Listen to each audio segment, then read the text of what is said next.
Dear students, welcome you to my YouTube channel, that is BM Sir Online Class.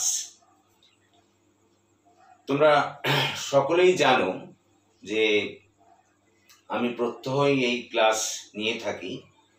আজ আমি ইংরেজি অনার্সের একটি বিশেষ গুরুত্বপূর্ণ কবিতা নিয়ে এই ক্লাসে আলোচনা করব এবং সেটি হলো the dawn at Puri. Jayanta Mahapatra এই কবিতাটির কবি। একটু তার সম্পর্কে বলে নিই। ভারতীয় যে সমস্ত কবি ইংরেজি সাহিত্যে বিশেষ খ্যাতি অর্জন করেছিলেন তাদের মধ্যে জয়ন্ত মহাপাত্র নিঃসন্দেহে একজন বিখ্যাত কবি। তিনি নানা ধরনের কবিতা ইংরেজি ভাষায় লিখেছেন। তার কবিতাগুলির মধ্যে রিলেশনশিপ, দ্য হাঙ্গার ইত্যাদি কবিতাগুলি বিশেষভাবে উল্লেখযোগ্য এবং এটিও দ্য ডন অ্যাট পুরী এটিও বিশেষ গুরুত্বপূর্ণ কবিতা। তো আমরা এই কবিতাটি সম্পর্কে নিঃসন্দেহে আলোচনা করব। তৎসহ কবি সম্পর্কে একটু বলে নেওয়া আমাদের অবশ্যই দরকার। জয়ন্ত মহাপাত্র তার উড়িষ্যায় তিনি জন্মগ্রহণ করেছিলেন এবং 2009 সালে তাকে ভারত সরকার পদ্মশ্রী উপাধিও প্রদান করেছিলেন। একই সঙ্গে কথা উল্লেখ্য, তিনি প্রথম ভারতীয় ইংরেজি সাহিত্যিক যিনি সাহিত্য একাডেমি পুরস্কারও পেয়েছেন তার বিভিন্ন লেখার জন্য। তো তিনি যে সমস্ত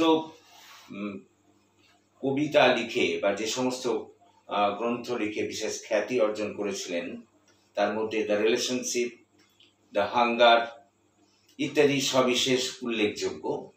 তো এই কবিতাটিও ডন অ্যাট পুরী এটিও বিশেষ উল্লেখযোগ্য কবিতা। তো আজকে আমরা এই কবিতাটির প্রত্যেকটি লাইন আমরা ধরে ধরে বিশ্লেষণ করব এবং তিনি কি বোঝাতে চেয়েছেন এর মধ্যে দিয়ে সেটাকে ব্যাখ্যা করব। প্রথমেই বলে নিই যে এই কবিতাটির প্রত্যেকটি পংক্তির মধ্যে দিয়ে তিনি একদিকে যেমন একটা বাহ্যিক অর্থ প্রকাশ করেছেন, ঠিক তেমনি তার মধ্যে দিয়ে একটা আভ্যন্তরীণ অর্থ প্রকাশ করেছেন। তো প্রথমে আমরা সেই প্রত্যেকটা পংক্তির বঙ্গানুবাদ করে নিই, তারপরে আমরা সেই সব বিষয়ে আলোকপাত করব। তো এসো আমরা প্রথমেই লাইন বাই লাইন ডেসক্রিপশনে চলে যাই। প্রথমেই বলছেন এন্ডলেস ক্রো নয়েজেস। তো এন্ডলেস কথাটার অর্থ হলো অগণিত, ক্রো মানে তো কাক, আর নয়েজেস মানে হচ্ছে তাদের চিৎকার, অর্থাৎ অগণিত কাকের চিৎকার। Skull in the holy sands. Skull মানে হচ্ছে মাথার খুলি, in the holy sands, holy মানে পবিত্র, আর স্যান্ডস মানে হচ্ছে বালুকার, বালি। তার মানে অগণিত কাকের চিৎকার, সমুদ্র তটে একটি মাথার খুলি পড়ে আছে। tilts its empty country towards hunger। এমনিতে টিলস মানে হচ্ছে কোনো কিছু ঝোঁকা, কিন্তু এখানে টিলস মানে হচ্ছে তুলে ধরা। ইটস এমটি মানে খালি, কান্ট্রি মানে দেশ, হাঙ্গার মানে তো যেন ক্ষুধা। তার মানে এই কটা পংক্তির মধ্যে দিয়ে বলতে চাইলেন যে, একটু বলে নি যে তিনি ওই ভোরবেলায় সমুদ্র তটবর্তী অঞ্চল দিয়ে যাচ্ছিলেন, তখনই তিনি দেখলেন যে অগণিত কাক সেখানে চিৎকার করছে এবং ওই সমুদ্র তটেই বালুকা রাশির ওপরে একটা মানুষের মাথার খুলি পড়ে আছে। তো এই দেখে তার মনে হলো যে এই দৃশ্যের মধ্যে দিয়ে উড়িষ্যার তথা ভারতবর্ষের দারিদ্র্যের দিকটাকে তিনি তুলে ধরেছেন। অর্থাৎ তিনি বোঝাতে চেয়েছেন যে ওই সমস্ত কাকেরা যারা ক্ষুধার্ত তারা ওই মাথার খুলিটা দেখে, মানে সেই মাথার খুলিটাকে খাওয়ার জন্যে তারা সেখানে চিৎকার চেঁচামেচি করছে। এবং এর মধ্যে দিয়ে তিনি এটাই বোঝাতে চাইলেন যে ভারতবর্ষের বেশিরভাগ মানুষ দারিদ্র্যের শিকার, তারা ভীষণ গরিব। কেবল উড়িষ্যার নয়, সারা ভারতবর্ষের মানুষ ভীষণ গরিব এবং তারা ক্ষুধার্তও বটে। এই কাকেদের চিৎকারের মধ্যে দিয়ে সেই দারিদ্র্যের দশাটাকে তিনি ফুটিয়ে তুলেছেন। অর্থাৎ প্রথম স্ট্যান্জাটার মানে হলো এই যে অগণিত কাক চিৎকার করছে, সমুদ্র তটে একটা মাথার খুলি পড়ে আছে, এবং সেটা থেকে কবির মনে হয়েছে যে কাকগুলো যেমন তাদের ক্ষুধা নিবৃত্তির জন্য ওই মাথার খুলিটাকে খাবার জন্য চেষ্টা করছে, ঠিক তেমনি ভাবে ভারতবর্ষের মানুষেরাও কিন্তু দারিদ্র্যের শিকার। তারাও ঠিক দুবেলা দুমুঠো খেতে পায় না, তাদেরও কিন্তু ওই কাকেদের মতোই ক্ষুধার জ্বালায় যন্ত্রণা ভোগ করতে হয়। এরপরে দেখো লিখছেন white clad widow domain. White clad widow domain মানে সাদা কাপড় পরিহিত বিধবা রমণীরা। পাস্ট দ্য সেন্টার্স, দেখো হোয়াইট মানে সাদা, ক্ল্যাড মানে পরিহিত, উইডো মানে বিধবা, ওমেন মানে তো রমণীরা। Past the centres of their lifes, এখানে পাস্ট মানে অ্যাকচুয়ালি অতিক্রম করে গেছেন। দ্য সেন্টার্স মানে হচ্ছে ভিত্তিভূমি, অফ দেয়ার লাইফস তাদের জীবনে। তার মানে সাদা কাপড় পরিহিত বিধবা রমণীরা যারা তাদের মানে তারা তাদের ভিত্তিভূমি অলরেডি হারিয়ে ফেলেছেন। ভিত্তিভূমি হারিয়ে ফেলেছেন বলতে আমি বলতে চাইছি যে আমাদের এই ভারতবর্ষে বিশ্বাস করা হয় যে বিবাহের পর স্বামী হলো তাদের মেয়েদের প্রধান ভিত্তিভূমি, প্রধান আশ্রয়স্থল। কিন্তু তারা যেহেতু তাদের স্বামীদের হারিয়েছে, সেই জন্য তারা তাদের ভিত্তিভূমি বা তাদের আশ্রয়স্থল হারিয়েছে। আর waiting to enter the great temple, waiting মানে অপেক্ষা করা করছে, এন্টার মানে প্রবেশ করা, আর গ্রেট টেম্পল মানে ওই জগন্নাথ দেবের মন্দিরকে এখানে বোঝানো হয়েছে। অর্থাৎ তারা জগন্নাথ দেবের মন্দিরে এই দুমুঠো অন্যের জন্যে ঢুকবেন, সেই জন্য তারা অপেক্ষা করছেন। তার মানে প্রথম থেকে আমি আরেকবার যদি পড়ে আছি, তার মানে এই হয় যে সমুদ্র তটভূমিতে বালুকা রাশির ওপরে একটা মাথার খুলি পড়ে আছে, তা দেখে অগণিত কাক চিৎকার করছে সেটাকে খাওয়ার জন্য। এর মধ্যে দিয়ে কবি জয়ন্ত মহাপাত্র ভারতবর্ষের যে ক্ষুধা জর্জরিত মানুষের অবস্থাকেই বলতো ফুটিয়ে তুলেছেন। অর্থাৎ আমরা বলতে পারি যে ওই কাকেদের ক্ষুধার মধ্যে দিয়ে তিনি প্রকৃতপক্ষে ভারতীয়দের ক্ষুধার দিকটাকেই তুলে ধরেছেন। তারপর তিনি বলছেন হোয়াইট ক্লেড উইডো ডোমেন, অর্থাৎ সাদা কাপড় পরিহিত বিধবা রমণীরা, past the centres of their lifes, যারা তাদের জীবনের ভিত্তিভূমিকে হারিয়েছেন, আর waiting to enter the great temple, তারা ওই জগন্নাথ দেবীর মন্দিরে প্রবেশ করার জন্যে অপেক্ষা করছেন, যেখান থেকে তারা দুবেলা দুমুঠো অন্যের সংস্থান করতে পারবে। Their austere eyes, actually austere কথার অর্থ হলো সরল। Their austere eyes মানে তাদের সরল চোখগুলি stare like those caught in net। এখানে একটু কথা বলার আছে যে এখানে তিনি তাদের ওই খাঁচায় বদ্ধ পাখিদের সঙ্গে তুলনা করেছেন। যে খাঁচায় বদ্ধ পাখিরা যেমন যাদেরকে বন্দি করে রাখা হয়েছে, তারা যেমন উদাস দৃষ্টিতে বাইরের দিকে তাকিয়ে থাকে মুক্তির জন্য, তারা মুক্তির জন্য যেন ছটফট করে, ঠিক তেমনি ভাবে ওই সমস্ত বিধবা রমণীয় তারা তাদের এই যে শোক সন্তপ্ত জীবন, অর্থাৎ স্বামীহারা এই যে জীবন, সেই জীবন যাদের আর কিছু আর পাওয়ার আশা নেই, তারাও কিন্তু তারা ওই খাঁচায় বদ্ধ পাখির মতোই মুক্তির জন্য দাঁড়িয়ে তাকিয়ে আছে জগন্নাথ দেবের মন্দিরের দিকে তাকিয়ে। Hanging by the dawn shining strands of faith. Hanging মানে এমনিতে ঝোলানো, এখানে মানে ঘোরাঘুরি করা।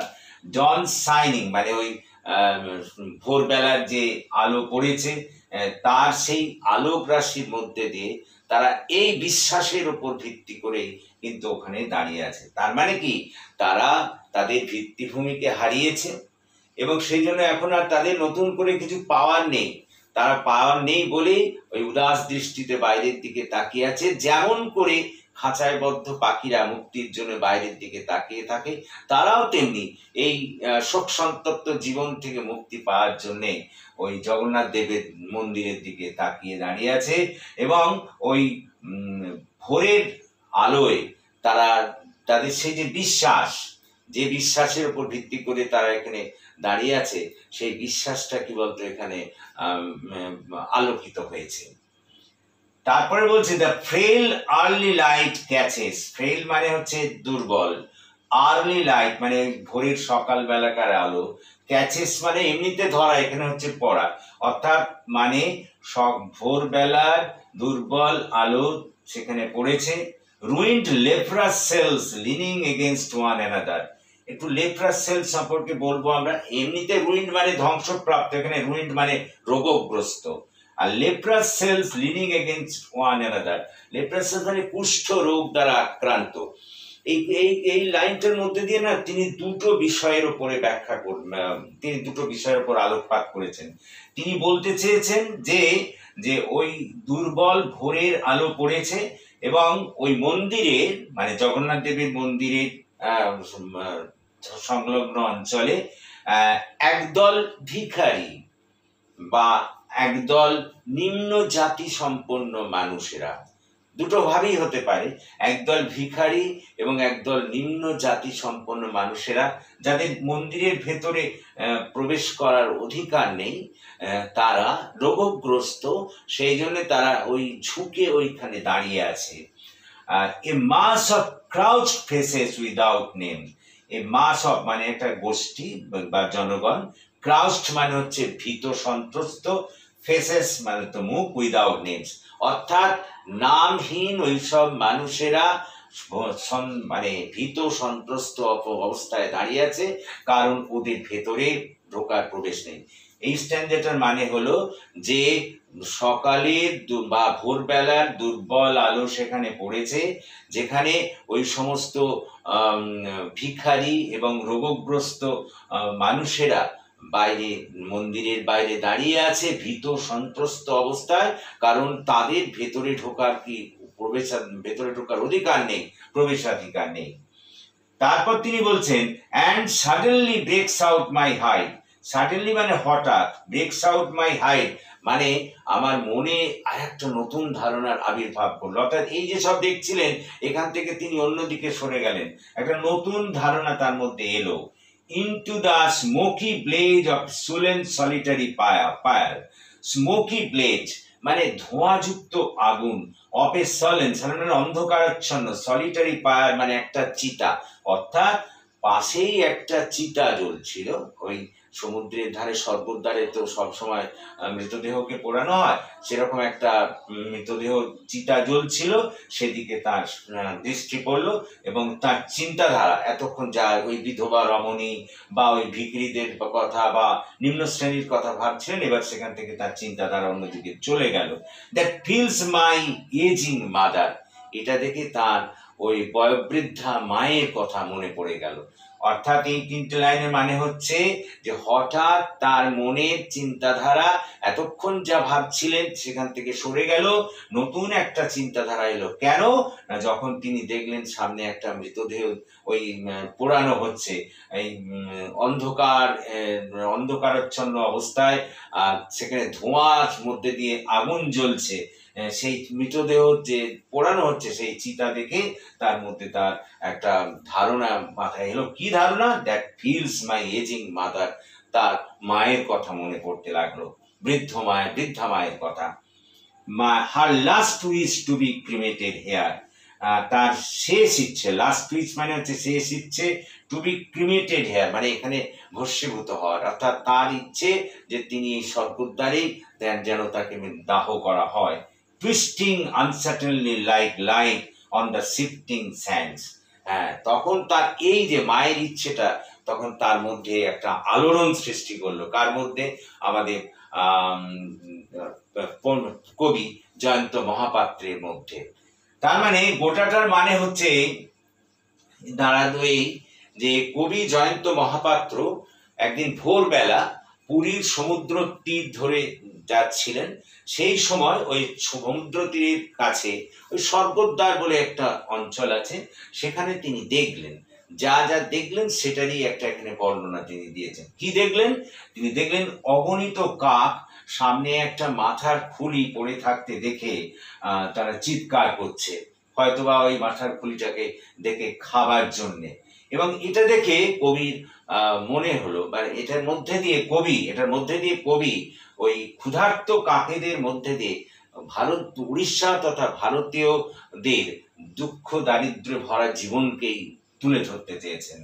তারপরে তিনি যে বলছেন কি না, একদল মহিলা, বিধবা মহিলা, যারা সাদা কাপড় পরিহিত, যারা তাদের জীবনের ভিত্তিভূমি হারিয়েছেন, অর্থাৎ তাদের জীবনের যে আসল সম্পদ সেই স্বামীকে তারা হারিয়েছেন, তারা ওই জগন্নাথ দেবের মন্দিরে ঢোকার জন্য তারা লাইনে দাঁড়িয়ে অপেক্ষা করছেন।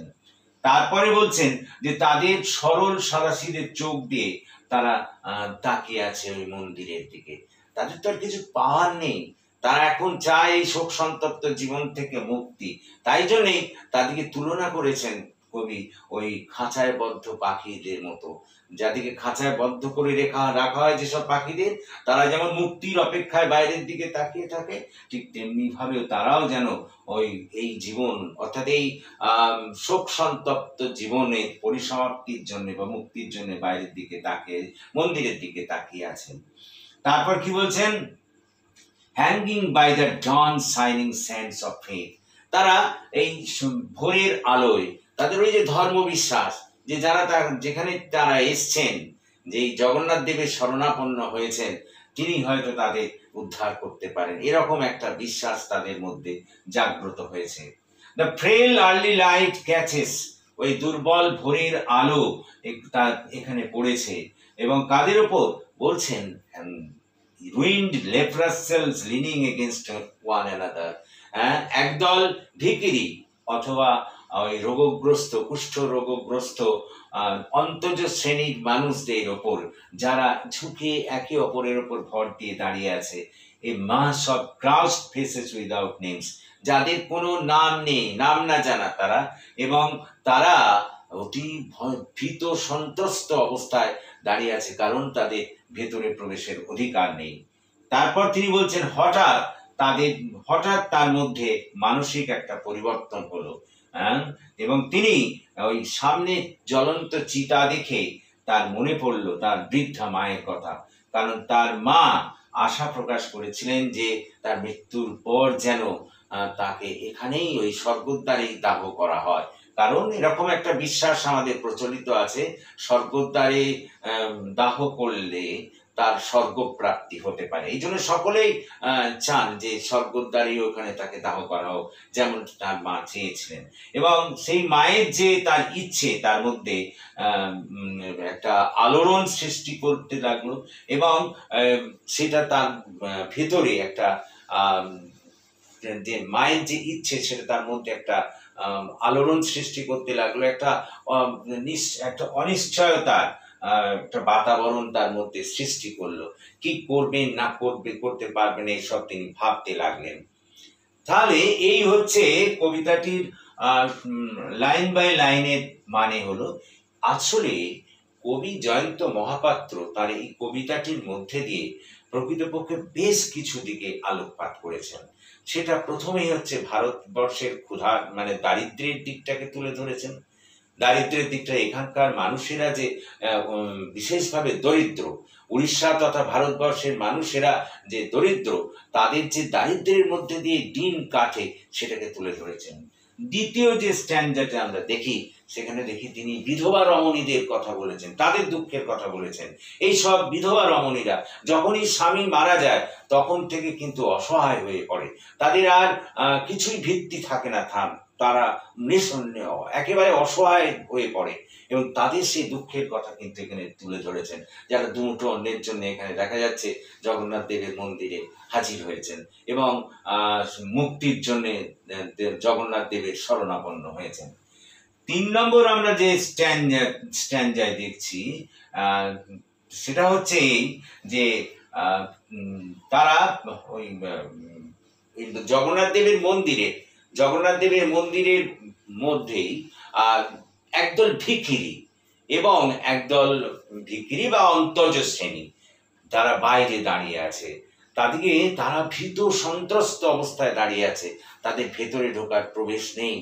তাহলে দেখো, প্রথমে দেখছি ভারতীয়দের দারিদ্র্যের কথা তুলে ধরলেন, 2 নম্বর দেখছি এখানে বিধবা রমণীদের দুঃখের কথা তুলে ধরেছেন, তারপরে দেখছি এখানে ওই যে অন্তর্জ শ্রেণীদের যে মন্দিরে প্রবেশ করার অধিকার নেই এবং যারা কুষ্ঠরোগ দ্বারা আক্রান্ত, তাদেরকে যে সমাজে বা তাদের পরিবারের অন্য কেউ ঠাঁই দেয় না, তাদের যে আশ্রয়স্থল কেবলমাত্র ওই জগন্নাথ দেব বা ওই মন্দির সংলগ্ন অঞ্চল, সেটা এখানে তিনি তুলে ধরেছেন। তারপর আমরা দেখতে পাচ্ছি যে শেষ স্ট্যান্ডায় এসে বা শেষ স্তবকে এসে তিনি তুলে ধরেছেন এখানকার মানুষদের একটা বিশেষ ইচ্ছা।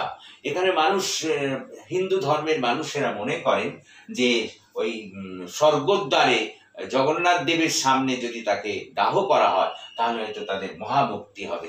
এই ধরনের একটা বিশ্বাস, অন্ধবিশ্বাস যে আমাদের মধ্যে আছে, সেটাকেও তিনি তুলে ধরেছেন।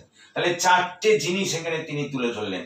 1 নম্বর এখানে তুলে ধরলেন উড়িষ্যা তথা ভারতীয়দের দারিদ্র্যময় জীবনের দিকটা। 2 নম্বর তিনি তুলে ধরলেন বিধবাদের দুঃখের কথা।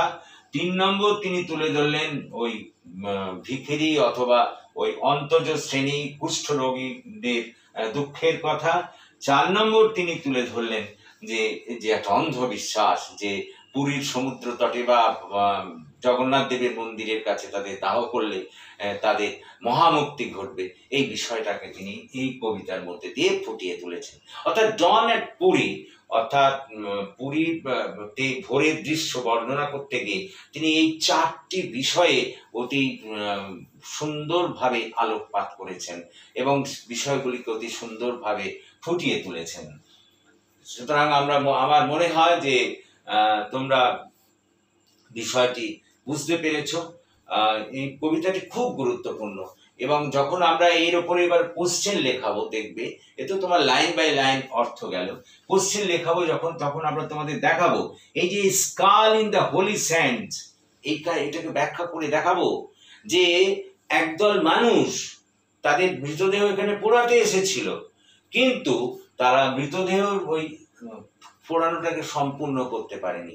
তারা দরিদ্র, খুবই গরিব, কিন্তু তবু ওই কুসংস্কার কুপ্রথা অনুযায়ী তারা এসেছিল। অর্থাৎ হলনেস অফ দ্য হিন্দুইজম, এখানে যে রাইটস অ্যান্ড রিচুয়ালস আছে সেগুলো ফলো করতে হয় মানুষকে, সেগুলোকে সম্পূর্ণ করতে হয়, কিন্তু যারা দরিদ্র, যারা গরিব, তারা চায় পূরণ করতে, কিন্তু সব সময় তারা পেরে ওঠে না। তাই হয়েছিল এখানে যে যারা ওখানে পোড়াতে এসেছিল, পোড়ানো তাদের ইচ্ছে তো ছিল সম্পূর্ণভাবে দাহ করার, কিন্তু যে কোনো কারণেই হোক না কেন তারা সম্পূর্ণ দাহ করতে পারেনি, মাথার অংশটুকু বাদ পড়ে রয়ে গেছে, হয়তো বা দারিদ্র্যজনিত কারণেই পারেনি।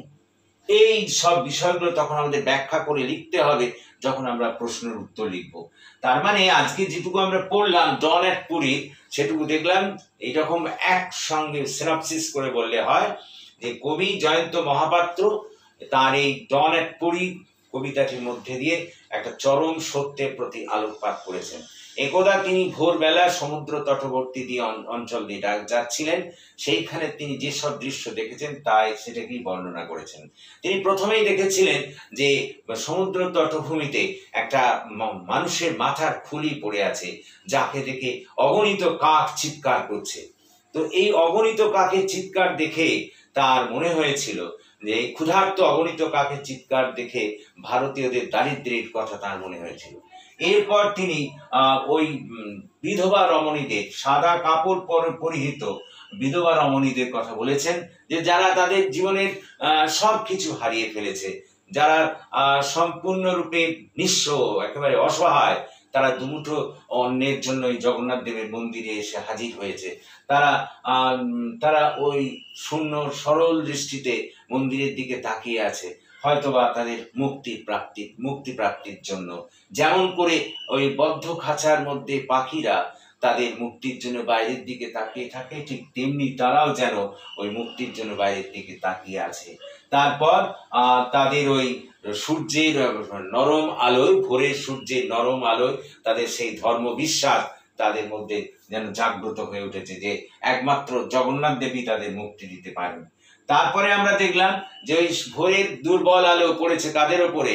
ওই সমস্ত ভিখিরি এবং অন্তজ শ্রেণীর ওপরে, যারা ওই মন্দিরের বাইরে দাঁড়িয়ে আছে, যাদের ভেতরে প্রবেশের অধিকার নেই। তারা খুব ভয়ার্ত অবস্থায় বা ভীত সন্ত্রস্ত অবস্থায় বাইরে দাঁড়িয়ে আছে, কারণ তাদের ভেতরে প্রবেশ করতে দেওয়া হয় না। তাদের কেউ জানে না, তাদের নাম ধাম কেউ জানে না। তারা নাম না জানা ওই ভীত সন্ত্রস্ত মুখ নিয়ে তারা বাইরে অপেক্ষা করছে। এবং লাস্টলি বললেন তিনি যে হঠাৎ করে একটা ওই মানুষের চিতা জ্বলতে দেখে তার মায়ের শেষ ইচ্ছার কথা মনে পড়ে গেল, এবং সেই শেষ ইচ্ছার কথা বলতে মনে পড়ে যাওয়ায় তার মধ্যে সেটা একটা আলোড়ন সৃষ্টি করলো, এবং সেটাকে কার্যকর করা যায় কিনা বা কিভাবে কার্যকর করা সেটা নিয়ে তিনি চিন্তান্বিত হয়ে পড়লেন। So that's all for this day. আশা করি তোমরা বুঝতে পেরেছো। যদি তোমাদের এটা ভালো লাগে তাহলে তোমরা প্লিজ শেয়ার করো এটাকে, এবং তোমার বন্ধু বান্ধবদের এই ক্লাস ফলো করতে বলো, এবং আমি আশা করি তোমরা এর ফলে উপকৃত হবে। আমার এই চ্যানেলটিকে তোমরা সাবস্ক্রাইব করো, যাতে আমরা এই সব বিষয়গুলোকে এগিয়ে নিয়ে যেতে পারি। So that's all for this day. Good night to all of you.